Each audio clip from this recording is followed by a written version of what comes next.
അപ്പോഴെനിക്കറിയാം ഇത് വലിയ പുലിവാലാവൂന്ന്. നിങ്ങൾ സമാധാനിക്കരായിട്ടാ. മറ്റവനെ പോലെ അല്ല ഇവൻ. ഈ ചന്ദ്രനെ ഇവൻ ആൾ ഇത്തിരി മര്യാദ ഉള്ളവനാ. അതുകൊണ്ട് എന്താ കാര്യം? സുധാകരൻ ഇനി വെറുതെ എനിക്ക് തോന്നുന്നുണ്ട്. വന്നു.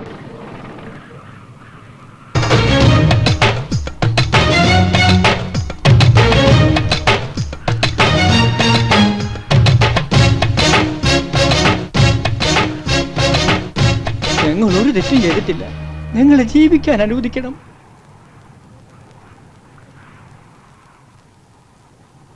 ചന്ദ്ര, രാജേട്ടനും മോളും മഹാപാവങ്ങളാ.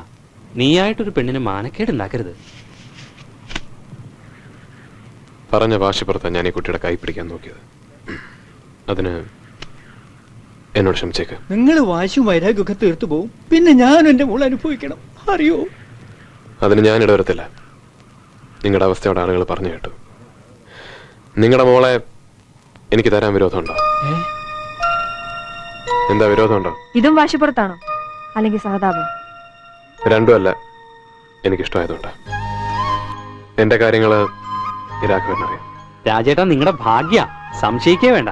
സുധാകരൻ സമ്മതിക്കില്ല. ഒരു 25,000 രൂപയ്ക്ക് അവൻ കടക്കാരനാ. 25,000-ന് പകരം 50,000 കൊടുക്കാവന്. ഇതും വാശിപ്പുറത്ത് പറയണമല്ല.